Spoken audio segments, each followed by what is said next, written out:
my eye. Through the mist, my surprise shone light from distant northern skies. At that point, I realized I don't know where it comes from, but I know it's okay.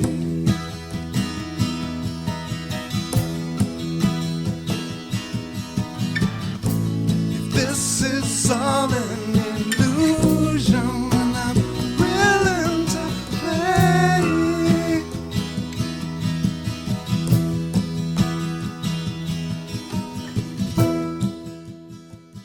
Welcome to the Quantum Guide Show, interviews with awakened masters as they share their quantum work with you. The Quantum Guide Show is produced by Karen Holton, creator of the 9 Steps to Quantum Health Transformation, a free 9-step online course to give you the tips and resources you need to thrive. Karen lost and continues to keep off 178 pounds of surplus body weight as she made her dreams come true. Whether you are awakening to the ascension process or simply want a wiser, more efficient lifestyle, this program is for you. No strings attached. The Quantum Guide Show is brought to you in part by Zendome's Orgonite, Karen's unique brand of orgone generators, ethically sourced, handmade, and double charged for maximum effect. Find out how orgone generators work and what they can do for you. Don't be fooled by imitations. Check out Karen's current selection, only available from her website, KarenHoltonHealthCoach.com, and on Facebook, facebook.com/Quantum Health Transformation. Enjoy the show.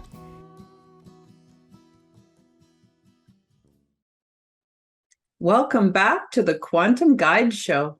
In episode 81, I'm going to share more from my free online program called Quantum Health Transformation.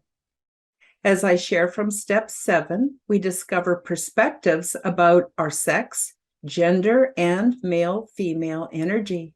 As we pick up where we left off in step 8, which you can view at Quantum Health Transformation episode 79, and the link will be below. Step 8 lays the foundation for step 7. And once you start establishing some new core belief systems, you are well on your way to loving yourself unconditionally, and you're now ready to further develop your new core belief systems. Welcome to the show. Today, we're going to do an overview of step 7, and I'm going to screen share and use the primer that's available on my website should you decide that you would like more information. So I'm just going to move myself off to the side here and let's get started. So as I have pointed out before, but maybe you didn't see those episodes, the Quantum Health Transformation Program is actually a 9-step program. It's quite in-depth and it includes over 20 videos and, of course, PDFs that are available should you wish to have them. The advantage to having the PDF is that you get to have all the links included, and all you have to do is click on the links and it'll take you to whatever relevant information is there. So I just want to do a quick overview. At the bottom, you can see step 9, black. Now, each step is sort of loosely associated with the chakras, and that's why I've done it in this format. And I've done it with step 9 first, and then proceeding to step 8, step 7. I know it's counterintuitive, but it's actually really good for shaking up your linear thought patterns. But also each step, starting with step 9, lays a foundation for step 8. And on it goes. Step 8 lays the foundation for step 7. And that is a really excellent way to go through this program. There's all kinds of information on here. So we've already covered, and the links again are in the description below. Step 9, black, introduction to Nubby Ball and light shadow integration. So, everybody wants to be all in the light, walking in the light all the time. But you know what? We all have a shadow. We have a collective shadow, and we also have a personal shadow. And until we do that shadow work, we're not integrated, and we're not truly living a balanced and authentic life. Step 8 red is all about grounding and the birth of core belief systems. So these are brand new ways of looking at your life, looking at yourself, looking at the world around you, and deciding what's worth keeping and what's worth discarding. So that's a very, very good foundation for step 7, which we'll be covering today. So step 7, orange, is developing new core belief systems and male-female integration with the transgender identity. There's an awful lot on both mainstream and alt media about transgender. And I thought that I would take this opportunity to talk a little bit about that and explain to you what that actually means. What does that actually do? Today, words have been kind of weaponized. And so people are quite confused as to the difference between your sex and your gender. And all of that is also tied into your male-female energies, which need to be integrated and balanced for us to, again, be whole, complete, and authentic human beings. So this is step 7, orange. New core belief systems and male-female integration with the transgender identity, also described in here. And this is available on my website, www.karenholtonhealthcoach.com. And look under the free resources, and you will see this program is absolutely free, very beneficial in these trying times. And all I ask is that you keep an open mind. And if you like this material, please share it with other people. It's absolutely free with no strings attached. So as I've described before, but it's worth repeating, this information is taken from the primer, and it's meant to accompany the corresponding live recorded video. And as I mentioned before, that they are presented in descending number order. So you start your learning process with step 9, then you go to step 8, and so forth. And I would like you to learn step 1 last, because this will help you to bypass some of your linear programming. And also, until you do step 9, 8, 7, etc., you won't be ready for step 1. It might not make a lot of sense, or it might make some sense, but you won't fully benefit from it until you have done the different steps that need to come before step 1. So you want to do step 1 last. You want to do step 9 first.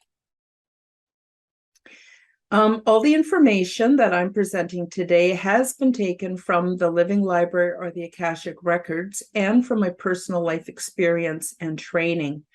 And I do have a degree in social work. I took a generalist perspective or program, and I learned all kinds of stuff, sociology, psychology, anthropology. And it's from this university training. It took me 5 years actually to get my degree. Intense program at the University of Victoria. You can check out my credentials.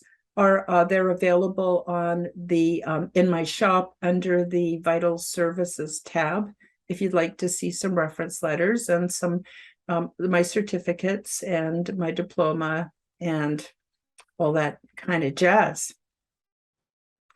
So the material, a lot of the material, especially to do with the transgender identity, is taken from my university courses.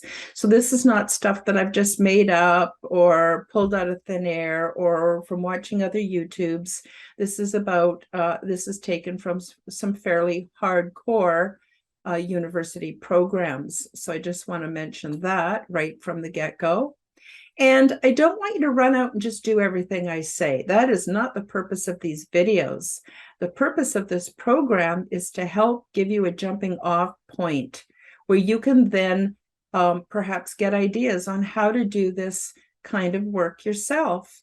And it works, the Quantum Health Transformation Program works really well for me, but what I ask you to do is synthesize this information and throw out anything that doesn't resonate with you and keep everything that does. And always, always, always rely on your own inner wisdom. And I also want to make a quick note to say that this information is provided under the Fair Use Clause. So you could give me credit if you're sharing it with other people or you're including it in your programming. If you're a health professional or someone who's teaching other people about some of these principles, if you think it would be helpful, go ahead and use information from this program. I would appreciate it if you would give me credit. Thank you. I also include a disclaimer with this program to let you know that everything found on my website, KarenHoltonHealthCoach.com, or my YouTube channel, Karen Holton TV, or Odyssey or Telegram or anything like that, it's for educational purposes only. This is not ever meant to replace treatment or the advice of a qualified licensed medical professional. So the information is offered as information only, not as medical advice, and in no way should anyone infer that we are practicing medicine, because that's not going to happen. In addition, when you visit my website, you'll see some tools and resources. And again, these have not been approved by the United States Food and Drug Administration or the Canadian Food Inspection Agency or the Department of Health or anything like that. And so do your own research before you buy anything. And I think that is only fair. I'm starting over, a new pattern of thoughts, a new wave of emotions, a new connection to the world, a new belief system in myself. This is what it takes for us to make those moves towards being authentic human beings and to discover the life that maybe got lost or buried under societal norms, family cultures, or just things that we think about ourselves that may not be 100% accurate. In step 8, I suggest ways to give birth to new core belief systems.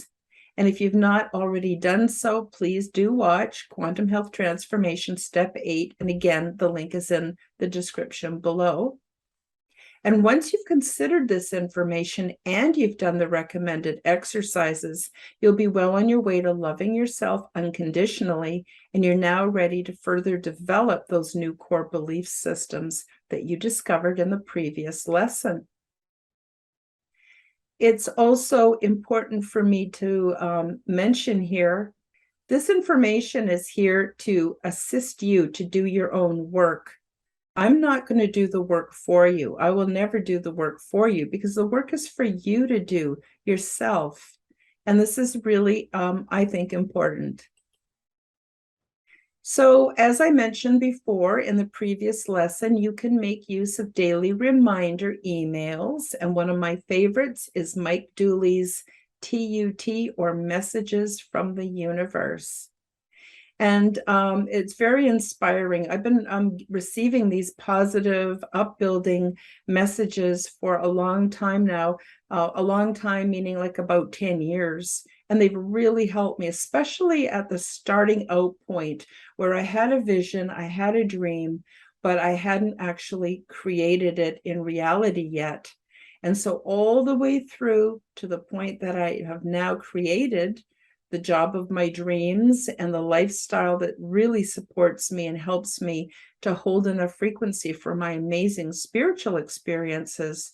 A lot of that inspiration came from the Messages from the Universe. So I really recommend that you sign up for that. And then there's also Abraham Hicks, who is a very inspiring. And these sources will provide plenty of inspiration to help you to become that which you desire, a more healthful, happy being. And of course, it involves freeing your mind. Since the 1990s, we have been inundated with postmodern thought, which tears down obsolete and destructive ways of thinking. And this gave rise to a very critical analysis of society called deconstructionism.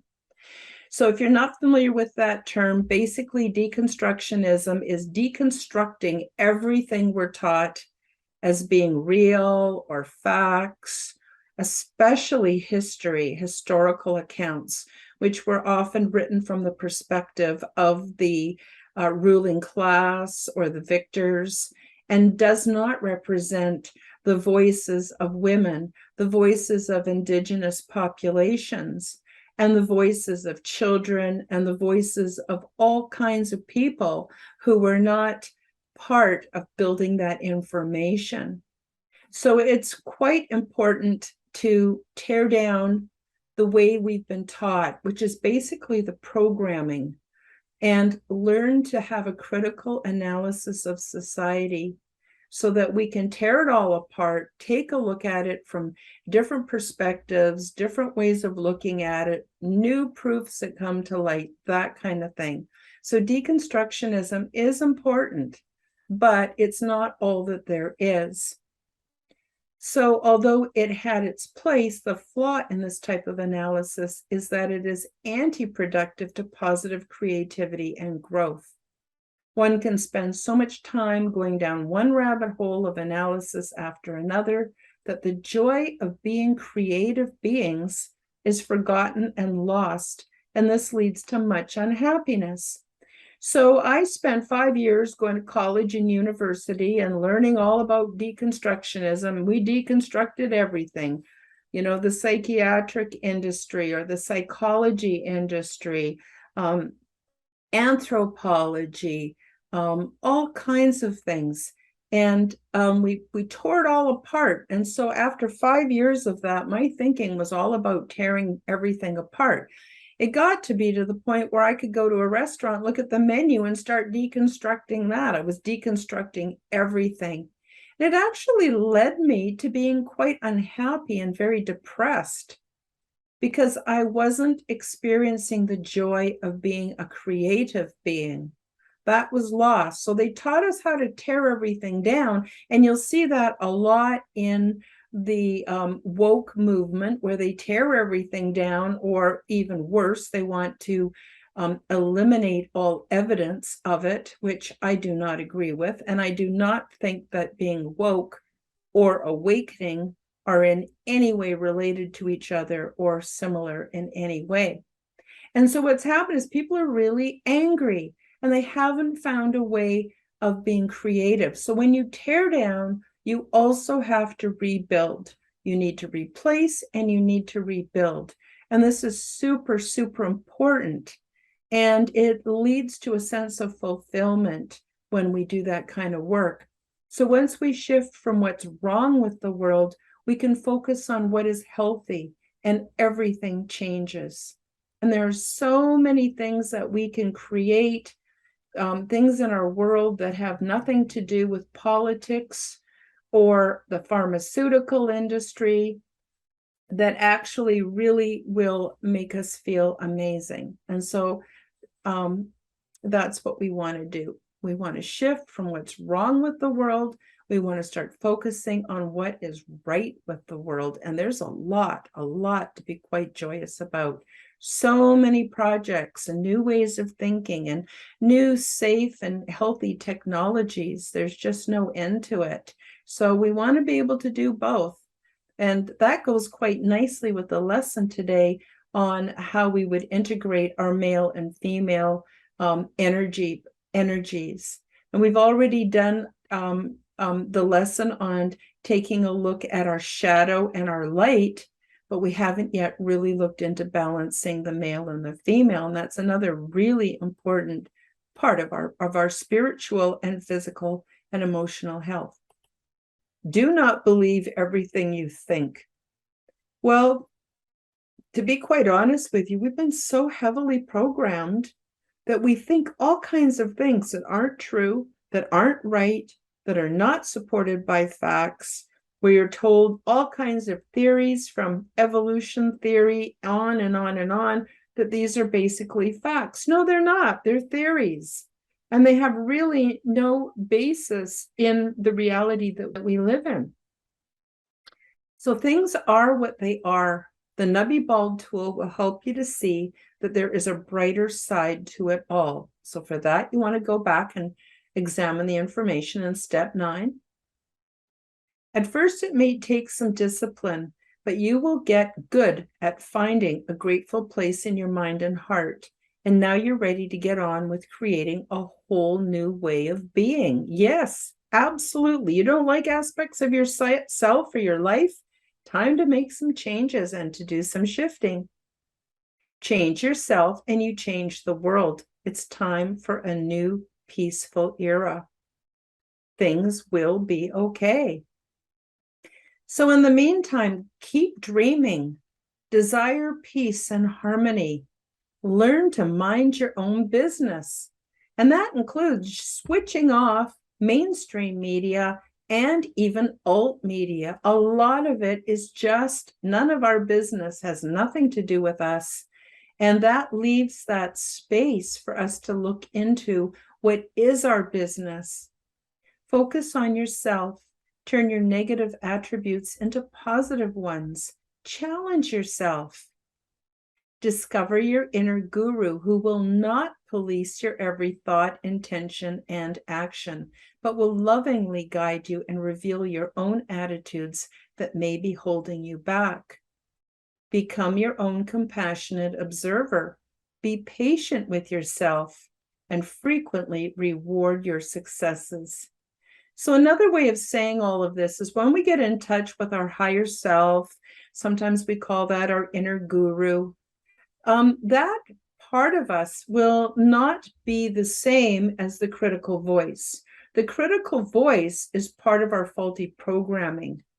Our inner guru and our higher self will never, ever, ever police our actions and our thoughts and be always, on top of us and nagging us to do things differently or fault finding. That will never, ever happen. But what will happen is you will become aware. You'll become your own compassionate observer, and you'll be aware of the things that you just took for granted, things, ways of speaking, words you use, ways you treat people, ways you treat yourself. All of that becomes really evident of, what needs to change and what we could do better at. And so that is done in a very loving, kind way, much the way a very good and kind parent would raise and bring up children. And we ourselves have an inner child, and we need this loving hand to help us to become who we really are. So be really patient with yourself and frequently reward your successes. Oh yeah, I'm a big believer in rewards because it really, really helps. So I'll often go, okay, what do I need to do? Okay, this has to happen, this has to happen, that has to happen. Oh, that's outside my comfort zone, but it kind of needs to happen, so I'm going to just do it. And then afterwards, I am going to whatever it is that I want to do to reward myself, because it really is, it makes the reward sweeter and it makes the work gentler. And as Yoda says, you must unlearn what you have learned. The only thing limiting us in life is our belief that there are limits. And that includes our sex, our gender, and it also includes our male-female energies and balancing them out to become more of who we want to be and who we were meant to be. So now it's time to consider male-female integration techniques. Similar to light shadow work, male-female integration gives you more awareness and power to achieve your goals. This will not change who you are, as both genders exist within us, whether we realize it or not. Keep your preferred gender flair if you like, because androgyny is not the goal. You don't have to become somewhere in the middle of whatever gender we identify with, from the two polar opposites. We don't need to strive for androgyny unless that's something that you really want. And so for an exercise, what I suggest you do is start by writing down 2 lists. Grab pen, paper, and write down 2 lists. One list with the attributes you consider to be female, and another for those traits you consider to be male. And you'll find positive and negative things on your lists because everything casts a shadow. So what exactly do I mean by that? Well, I'll give you an example. I was born in the 1950s. And so I was heavily programmed by my parents, by society, right through the 60s. And then things started to change by the 70s. But by then I had already been fairly well programmed. And I was taught that women did this and men did that. There was a huge divide between what it meant to be male and what it meant to be female. And I'm now talking on a sociological perspective, okay? So for instance, I was very tall for my age and I spent most of my life being overweight. Well, I was taught that if you're overweight, you'd never get a good husband. Women are not supposed to be bigger than men. Women are supposed to be small and dainty, and men are supposed to be big and brawny. And that's how it's supposed to be. Well, I didn't have a hope in hell of fitting into that template of what it meant to be female or feminine or to be a woman. And there's other things too. You know, I've always had kind of spoken my mind, and I have a fairly loud voice, and my voice carries. And I was taught, oh no, that's really bad. Women are supposed to be quiet and they're supposed to be demure, and men are supposed to be loud because they're guys and they've got a larger chest cavity and they hold more air, and that's normal for them. And so there were all these preconceived notions of what it meant to be male and what it meant to be female that had nothing to do with the sex we were born. And I'll get into that in a few minutes. But that very restrictive way of thinking, and that's carried back thousands of years. If you go back a couple hundred years ago, I mean, even if you view those amazing pictures and videos of what things were like during the Tartaria Empire or during the 1800s, and you see how huge cities were lit up with some kind of technology because so-called electricity wasn't even hardly invented then. And we see all this amazing stuff, moving sidewalks and huge statues, the tower above the cities. But guess what? The women are all wearing whalebone corsets. So women were expected to fit into this physical ideal that kept them very suppressed. They couldn't breathe properly. They couldn't eat properly. They couldn't exercise properly.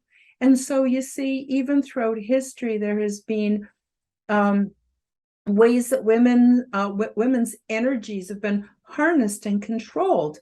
In our day, just look at high heels.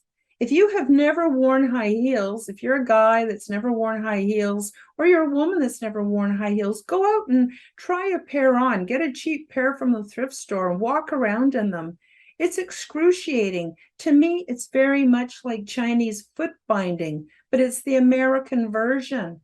And we're shown on all the mainstream media, all the newscasters, everything. They have a ton of makeup on. You don't even know what they really look like.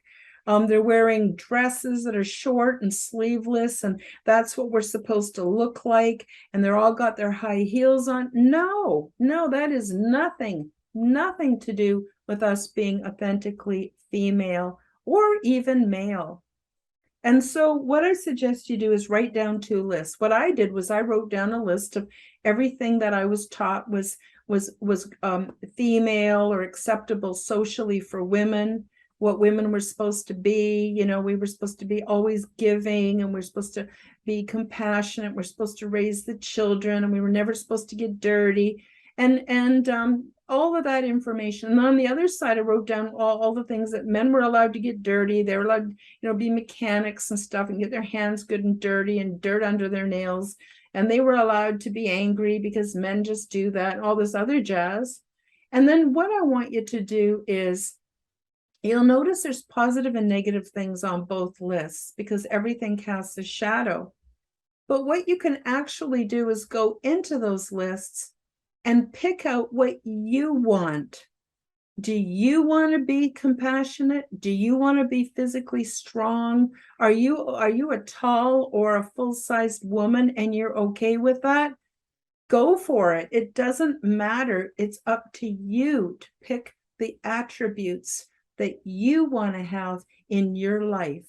This is your experience, and nobody has a right to tell you how you should dress, what you should wear, whether you need makeup, whether you have to shave your legs. That's all bullshit, all of it. And it's up to you to decide what it is you want for yourself. So select the attributes from your lists which you wish to strengthen and choose to let go of the ones that no longer serve you. This is your life and only you can decide how to be. So this lesson is very much like the light shadow lesson from step 9. A little bit different, but it's another part of integrating our whole selves. Incorporate the desired traits into your affirmation visualization program, and soon you will see the benefits of integrating male-female ways of being. So, for instance, if I want to be a strong person, I was always taught, oh, you have to pretend you're weak even if you're not, because that builds up the self-confidence of the men in your life who get to come in and rescue and be strong. It's a bunch of bullshit. But that's what I was programmed into believing. So I want to be a stronger person, just a stronger, physically, emotionally, psychologically, and spiritually stronger person. So I would incorporate that into my positive affirmations or into my visualization program, or contemplate it when I'm doing my self-reflection or even while meditating. And those are the things that we can choose, and we can see that becoming real for us. And lo and behold, it actually does improve our lives. Now, female energy governs the left side of the body, and male energy governs the right. Do your own research. Female and male energy is sometimes called yin and yang. And although the yin-yang symbol appears to be binary, it's actually spinning fast enough to blend both sides into one. So it's important for you to have a balance. A balance is vital for health, as it has been recognized for centuries by many Asian cultures. Find your balance energetically and mentally to increase your personal power. So this is very different than what we see in the West, which is very much into dichotomies. You're this or you're that. You're up or you're down. You're good or you're bad. You're male or you're female. When in truth, we're more like the yin and yang symbol spinning very quickly, which shows that we are male and female. We are good and bad. It's up and down. It's not or. We replace or with the word and. So getting into our genetics, so what is our sex? Our sex is determined by the genitalia we're born with. That is your sex. So for years and years and years, up until very recently, whenever we had to fill out government forms or get a driver's license or anything like that, it always asked for our sex.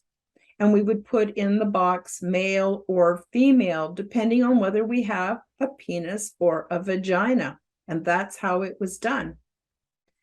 And in truth, all humans are one species, we're one race, and we are gender neutral at conception. There's no such thing as a little ovum that's just starting out that has female or male characteristics. Not at all. We're very, very much the same. Only when specific hormones are made available or not available in utero are the external or internal genitalia determined, which we designate as male and female. So that would be your sex. You're either male or you're female, depending on whether you have a penis or a vagina. Very, very simple. So when specific hormones are over or undersupplied, a person with XX chromosomes, which we consider female, and generally comes with internal genitalia, when those hormones are over or undersupplied while that baby's developing in the womb of its mother, they could end up having external genitalia. So if your mom did not have the hormones or had too much of the wrong kind of hormones, that would actually trigger the body, the physiology of your body, to produce your sex, which might be male. Meanwhile, your chromosomes are double X instead of the XY, and you're actually female. And what else does that mean? What that means is often how your brain develops, how your body develops, the programming for what happens to you at puberty, all of those things are set within the chemical and hormonal interactions while you're still developing in the uterus. So someone else who has XY or male genetics, if they don't get the right soup of chemicals and hormones while they're developing in the womb, they could be born with internal genitalia. So a man can be born with a vagina, and a woman can be born with a penis. It happens more than you can even imagine. And that does have a direct effect on the lives of the individual, especially when they come into puberty, but even before that. But the baby's born, doctor takes a look at its its penis or vagina and says, oh, that's a male or that's a female. But there are all kinds of other things that are determined by the chromosomes that aren't going to add up. And this is causing us all kinds of complications in today's society. So genitalia are necessary, but they have little bearing on your personality, your character, your thinking, or your way of being.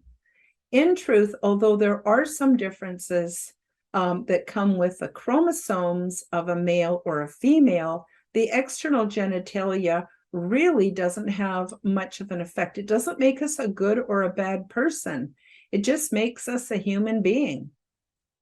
And it might surprise you to know that most of what we describe as typically male or female behavior and ability is culturally conditioned, and it's often dictated by the fancy of the ruling class. So if the ruling class decides women are supposed to be this way, and that can include, religion, and men are supposed to be that way. I checked out quite a few religions before I got to the point where I no longer needed religion because I found spirituality in my own inner guru. But before that, I was involved with some religions, because I was trying to find truth and I was trying to find explanations for my paranormal experiences. And a lot of them, women have to wear dresses, men have to wear pants. Men do the outside work, women do the domestics. And there was a huge division between what it meant to be male or female. And that's been promoted and programmed into us by the ruling classes. And that could be religion, politics, even families, family culture, all kinds of things.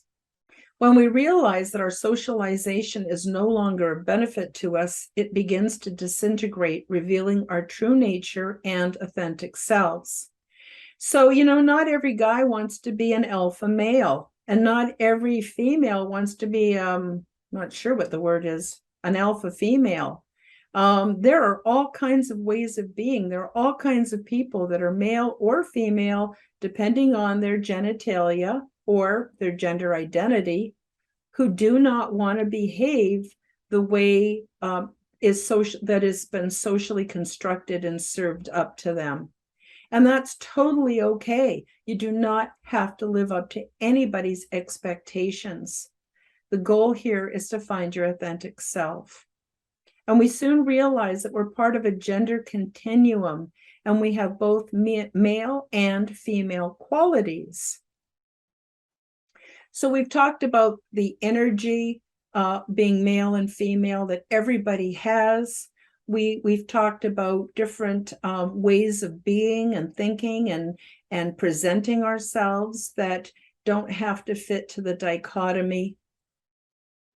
And now we're going to look a little bit at the whole transgender thing. So transgender's been around for thousands of years. This is not something new.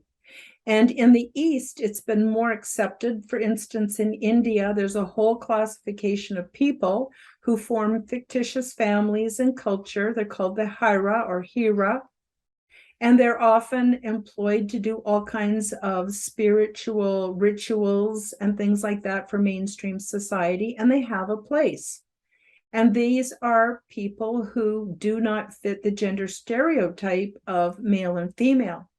Part of the problem here is we're using the words male and female to describe our sex, which is whether we have a penis or a vagina, but it's also being used when we're talking about gender. And that's where a lot of this confusion is happening, because gender doesn't really have a whole lot to do with what you're born with as far as a penis or a vagina. So the number one problem we're having today is people are not using the correct terms, and they're not understanding that these terms have more than one meaning. If we feel at our best with one or the other extreme of gender designation, which would be male or female, so if we're born with a penis and we really feel like we're men, then that's one thing. And the other extreme would be if we were born with a vagina and we really feel feminine and female, that's another thing. And when it matches our genitalia, then we're located at one of the two polar opposites on a what I would call a gender nubby ball. And the midpoint or equator would represent androgyny. So for more about the nubby ball tool, go back to step 9. Again, the link is below. But basically, if we only see the world and each other in these terms of polar opposites, you could check out the middle section, which is where more people would fall, and that could represent androgyny, but it doesn't have to. And as you've learned from step 9, all things can be analyzed as a nubby ball. There are infinite possibilities of where our authentic selves and our gender identity may be located on the nubby ball. And most of us fall somewhere between the two poles of extreme. Even though it's dished up to us through mainstream social media, entertainment, that we have to be on one foot or the other when it comes to gender, that's not true at all. Many of us have present and think in ways that would not be on either polar opposite extreme. And realizing this gives us enormous freedom to express as the unique individuals that we truly are, and not as gender stereotypes. As it's portrayed on television is not the way it is, and it's not the way it even should be. So to go into this a little bit further, the dictionary definition for transgender, it's an adjective. And it says transgender is a catch-all term used to describe people who do not fit the strict polar dichotomy of male and female, which is what I spoke to on the previous slide. This designation includes so many different ways of being that it's beyond the scope of this lesson. Now, towards the end of August, I believe the 27th of August, I'm going to be giving a full presentation on Forbidden Knowledge News about transgender, how it came to be, what it means, everything you would ever want to know, including some of the different ways of being that are transgender. And so I really recommend that you check that out on Chris Matthews' Forbidden Knowledge News. So do some research on this topic if it interests you. There is plenty of information out there regarding gender diversity. So there's, just to throw another term into the mix of confusion, there's sex, which most people call sexual intercourse or sexual activity. I am not talking about that this at all during this presentation or the other one that I'll be doing. That's a completely different thing. But sex, as far as being male or female, which means having a penis or a vagina, often gets confused with gender and gender diversity. Are you aware that many common things affect the location of our genitalia and our gender preference? So earlier on in this presentation, I talked about how sometimes people could be genetically female or even different than that and be born with genitalia that doesn't match. And the same thing goes with people who have the genetics for being a male and they're born with a penis. They're born with a vagina rather than a penis. So what would cause that to happen? Well, I'll tell you what causes that to happen. Toxins in our environment. And this is not talked about. So you know how so many things today they're finding out that the pharmaceutical industry has known for years and years that certain drugs cause all kinds of different problems, birth defects, etc. And for instance, when I was, my mom was pregnant with me, she took a drug called thalidomide, which caused the majority of babies to be born without arms or legs. I was lucky. I was born with my arms and my legs, but most did not. And that was caused by the pharmaceutical industry. And they knew about it for 10 or 15 years before they pulled it from the market. There are all kinds of pharmaceuticals out there that people are taking that have a direct effect on the developing fetus in the womb. And this includes for the fathers and deviations to their sperm, as well as the mothers and the egg and the ovum. So prenatal exposure to androgens. Androgens are found in pesticides and insecticides. And our food industry relies heavily on pesticides and insecticides. In fact, most grains are just loaded and loaded with pesticides and insecticides, or worse yet, GMO foods are being grown with the pesticides and the insecticides as part of their genetic code. And this is very, very, very toxic. This is causing babies to be born who should have a vagina, born with a penis, or should be born with a penis and they're born with a vagina. And this is happening so often, or you might even get both in the baby itself. And so the androgens, very, very important for the developing fetus. And you know, there's even babies that are born that are XXX, which we haven't had before, or XYY, or XXY. All the genetics of humanity are being screwed up. And that would also include all kinds of medical procedures that are being forced on people today. So it's really important that you get that a lot of these people don't have a choice. They are born altered. They are affected by the pesticides and the insecticides that are on the foods that the mother's eating. And then there's toxins. Toxins are found in cleaning products and solvents. So it was recognized, I guess, around the 1980s that this affects the father's component as much as the mother's. So for instance, if your father had a job being a painter, or he had a job working in a factory around solvents and cleaning products, or if he was an auto mechanic, that changes the genetic code within the sperm that's passed on to the mother. And that could cause a transgender offspring or an intersex offspring. And of course, the same goes for women who work in factories, women that use all these cleaning products that are supposed to be so wonderful for killing germs and making your toilet bowl springtime fresh. These are affecting the eggs within the womb. And if you take a mother and a father who both have toxic jobs, which good chance both of them do or have done, especially in previous generations, that's just a recipe for a genetic disaster. And I'm not saying that the babies that are born are disastrous in any way. They're innocent. They didn't choose to have these things happen to them. And then, as I mentioned before, there's other contaminants, which are pharmaceuticals.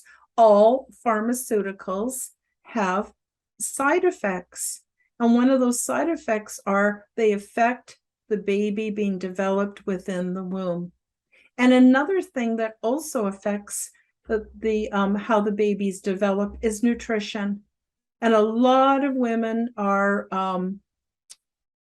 nutrient deficient, whether they're from the East or from the West or from a third world country or a first world country.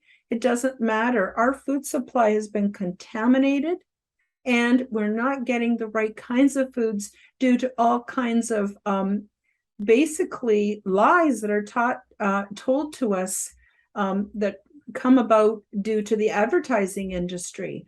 So, for instance, we were told for a long time, fat's really bad. Don't eat any animal fat. It's not good for you. Don't eat butter. You'll get a heart attack. They used to call Alfredo, what do you call it? Spaghetti Alfredo. They used to call it heart attack on a plate because it had a high fat content.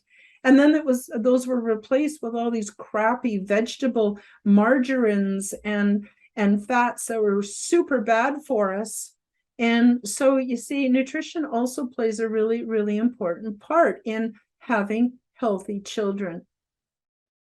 And as a result, babies are sometimes born with ambiguous genitalia. So they might be born with both penis and a vagina. And it's estimated that 1 in every 200 births, the baby's born with some kind of ambiguous genitalia. And what does the medical industry do? They just chop it all off and turn them all into females. So if you were born with an XY chromosome, which makes you male, and they default you to female by surgically altering your genitalia, that's going to have all kinds of disastrous effects.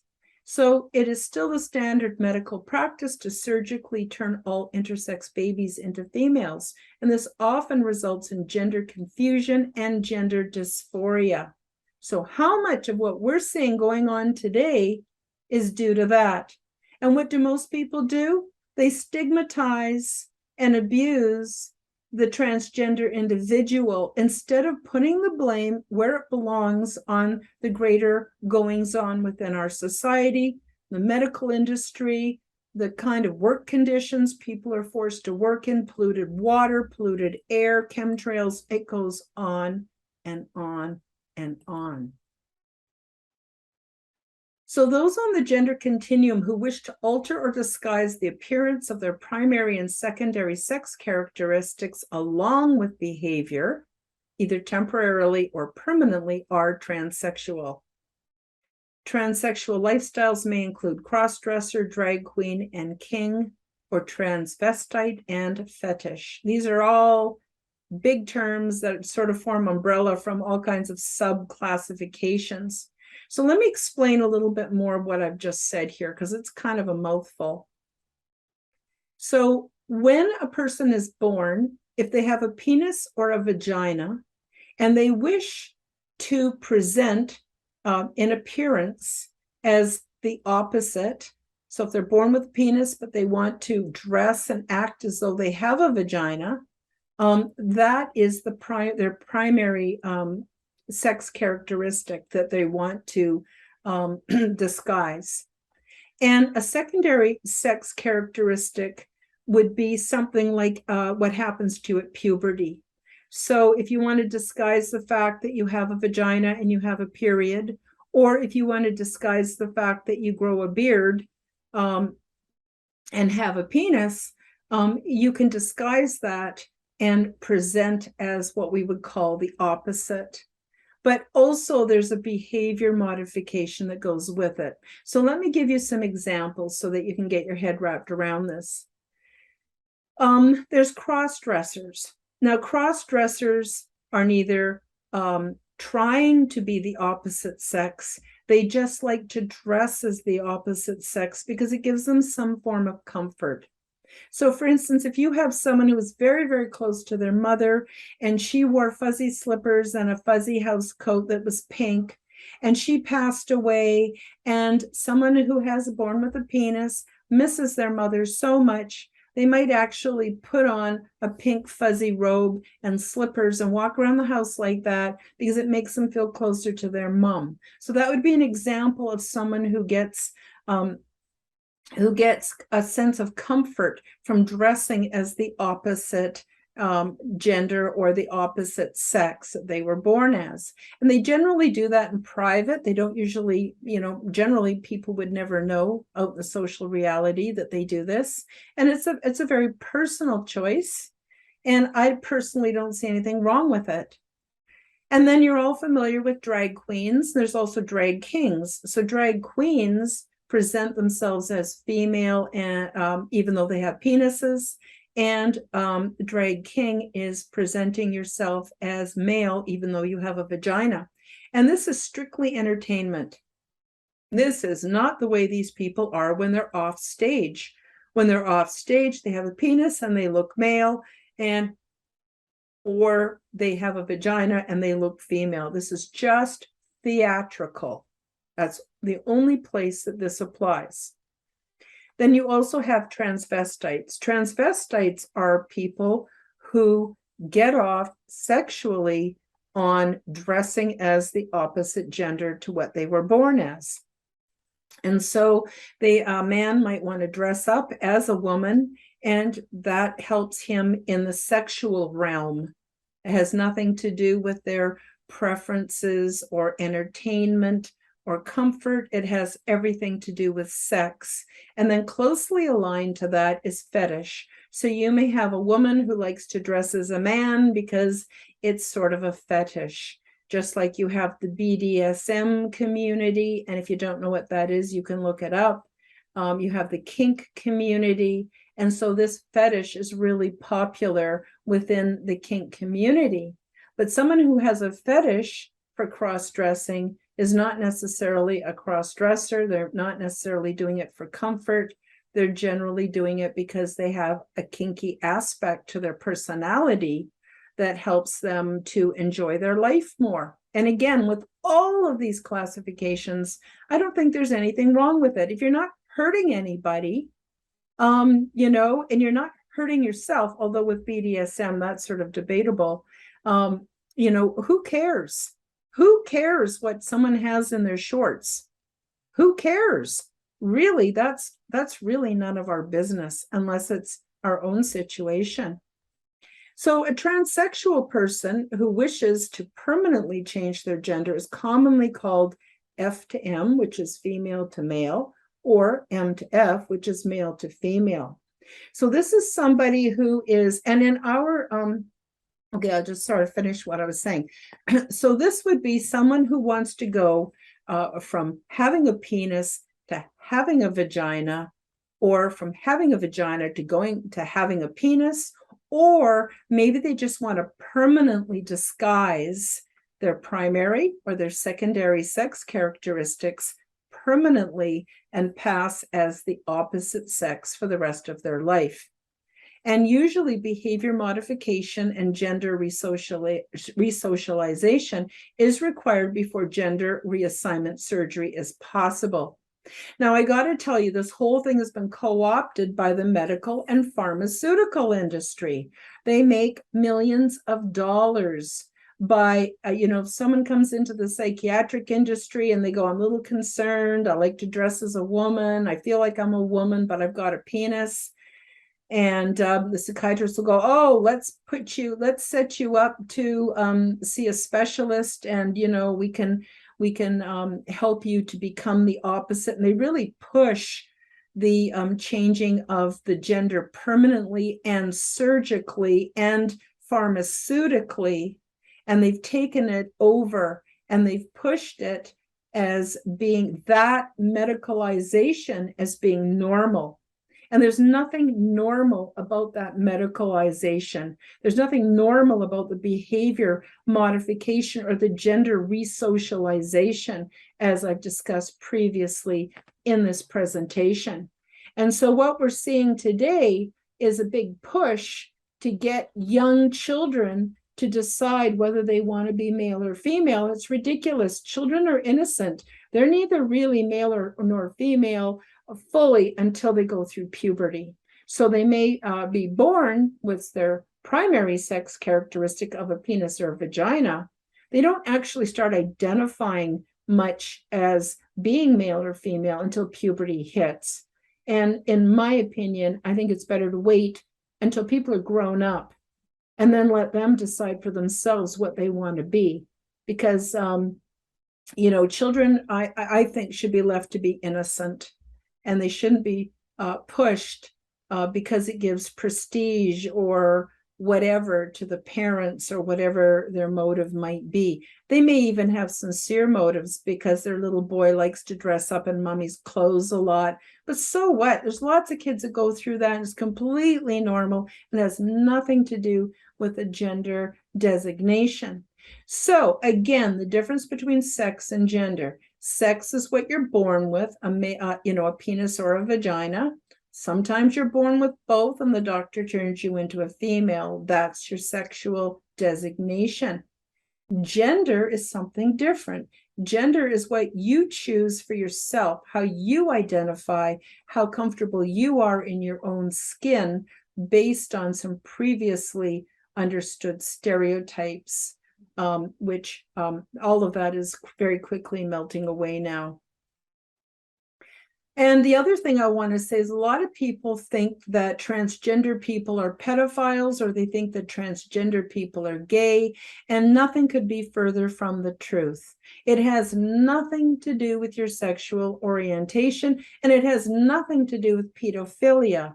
Now, you want to look for pedos, take a look in the conservative or even not so conservative realms of religion. Okay, how many religious leaders and pastors and priests who are supposed to be guiding and loving the flock are actually buggering them and sexually abusing them?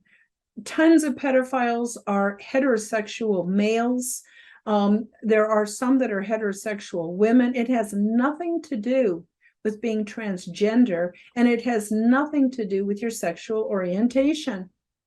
It is interesting to note that being gay, lesbian, or bisexual has nothing to do with gender identity. This is a whole different discussion regarding ways of loving and erotic desire. I personally know trans women who partner with men and others who partner with women, and the same is true for trans men. So you might have a trans woman and she's attracted to males or females or both, or exclusively attracted to other trans people. And the same is true for trans men. So trans women and trans men has nothing to do with your sexual orientation at all. And it could be any of those ways. Some are polyamorous. There's just all kinds of options, and that's a personal choice. And again, that's nobody's damn business, in my opinion. So some people self-identify as pansexual or pangender, and there's plenty of information easily available for those who might want to know more about gender and or sexuality. So what do I mean by pansexual? It means that a person has the ability to fall in love or desire a romantic relationship with another person. It's not based on whether they have a penis or a vagina, and it's not based on anything like that. It's just an attraction that is one person being attracted to another, and it's not dependent on any of those other things. And people who are, so that's pansexual. Pangender means people who just don't 100% subscribe to the dichotomy of being completely female or completely male. They might like to mix it up a little bit. And in many cultures, men wear what we would consider dresses or skirts. It's very, very comfortable. And there are a lot of just straight men who no longer want to dress butch all the time. And there are women who don't want to always be wearing the short skirts and the high heels anymore. And, I live in Alberta, Canada, and there's a lot of farm community here. And the women dress what I would consider quite butch because they're out on the farm. They're up at 5 o'clock in the morning when it's 20 below. Of course, they're going to heap on the plaid and the warm clothes that maybe a man, would you would expect a man to wear. And there are men who are what they call metrosexuals. And metrosexuals are straight men. They're not gay, they're not transgender. They just like to wear a little bit of makeup and some scarves and some extra jewelry and take on some a little bit more of what we would consider feminine attire. But that has nothing to do with anything. So they could be pangender or pansexual. And there are all kinds of people who are going, you know what? I don't want to be on either end of that spectrum. I'm androgynous, or I identify as being both, or I identify somewhere else. And the point that I'm trying to make here is that it's up to you to decide what is your authentic self. Never mind cultural, never mind religion, never mind politics, never mind the medical industry. Who do you want to be? How do you want to look? And what makes you feel really good about yourself? That's what you go for. Once you consider male-female integration techniques, you can expand your awareness of who you really are, cast off the gender stereotypes, and access your full potential. Now you can create your own unique gender preferences. Mix it up a bit until you find that which fits you, and feel free to change this as you evolve. We go through life and we go through a childbearing period where maybe we're identifying as being heterosexual, and we have our babies and stuff. And then later on, lo and behold, we end up falling in love with someone who may be the same gender or sex as us and have a relationship with them. And this can change over time in numerous different ways. And there's nothing wrong with any of it. And it's nobody's damn business what you do with your private life. That's yours.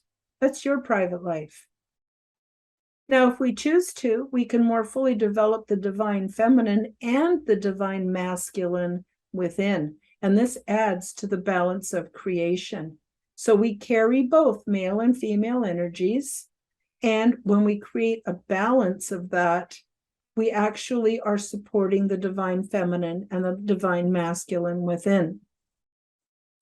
Knowledge is power, and personal knowledge is personal power. Be all that you desire to be, and on your own terms. You are the only one that you need to answer to. And if other people can't handle it, that's their limitation. That's their problem. So I recommend that people get free now. Break the chains that bind you, whatever they are. You have the power. It's you, and it's always been you. And here's where you can find the step 7 under the videos of my website, under the free resources tab. And my website again is www.karenholtonhealthcoach.com. And you want to go into the free resources tab, and there you will find the 9 steps to quantum health transformation. Click on that, and you'll get a page that has all the different steps, an introduction, a conclusion, how to use the program, and it's all there waiting for you. And if you want to buy this PDF, it's $3.99, and that helps me to pay for some of my expenses that it costs me to produce this program and execute it absolutely at no charge to anybody. I didn't want anything to stand in the way of people being able to get this really, really important information. So today I'm not going to give you an overview of my website, because I've actually done that on the previous 2 episodes 76 and 79 of the Quantum Guide Show. Again, the links are below, and show you where to find the different resources and the different things that you might be interested in. So that's sort of it for today. I hope you've enjoyed the program, and I hope you share it with your friends and your family. And if you haven't done so already, please do subscribe to my YouTube channel and my Odyssey channel. I would love to get more subscribers on my Odyssey channel, because that's where you're going to find my uncensored information. And I never know what YouTube is going to be taking off. And of course, Facebook's even worse right now, but that's another story. And so, yeah, please do check out my website, check out my YouTube channel, my Odyssey channel. You can come see me on Telegram. And of course, I'm part of the Forbidden Knowledge News Network. And again, all the links to all of this are below. So the only thing else I want to share with you today is I have a brand new show called Aliens and Astrology. We'll be recording season 1, episode 2 next week, and then we'll be putting that up. And my co-host is Dave Petrella. He's an astrologist, an astrologer, and I'm also the other co-host, and I have an extensive spiritual, paranormal, and ET background. And so we're coming from our two different perspectives. But Dave does more than just astrology. He understands, and he comes from the perspective where we look at how all things are related and how all things can be also explained through simple astrology.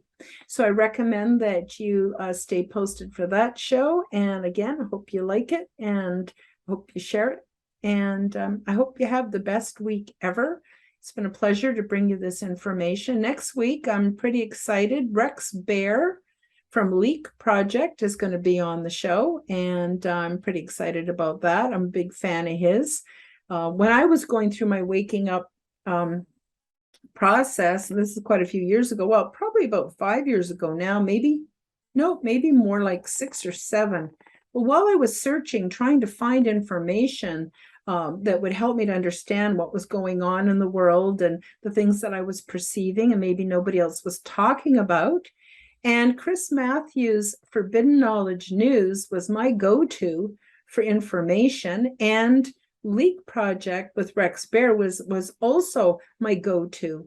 And so between those two podcasts, I was able to just learn about all kinds of fascinating information. Everything that mainstream wouldn't touch with a 10-foot pole was there. It's juicy, it's satisfying, and I really encourage you to check out both of those podcasts. But until next week, I want to thank you so much for joining me on the Quantum Guide Show. Much love and light and happiness and health to all of you. And I hope you have the best week ever. Thanks for joining me again on the Quantum Guide Show. See you next week. Thank you for joining us for the Quantum Guide Show. Become the change you wish to see in the world. Subscribe to Karen's YouTube channel, click the like button, and share this show with your friends. Check out Karen's website at KarenHoltonHealthCoach.com. All the links are available in the description box below. Until the next time, keep up the good work.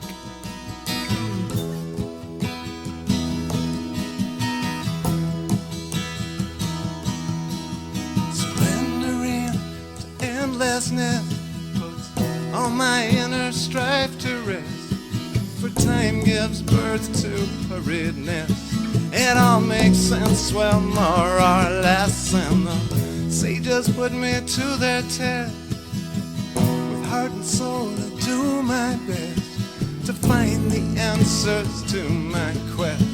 I wonder and I must confess, I don't know where it comes from, but I know it's okay.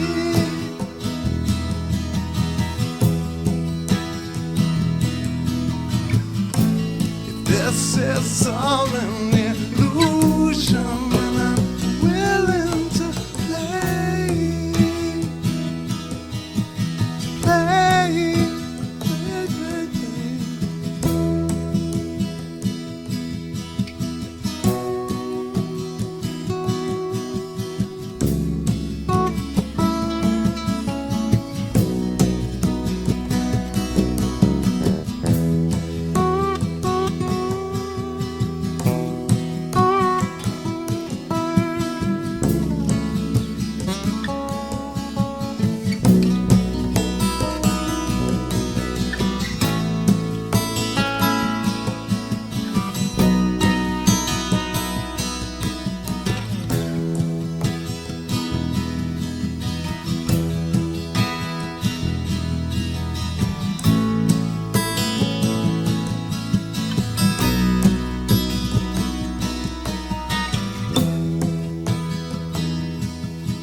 care.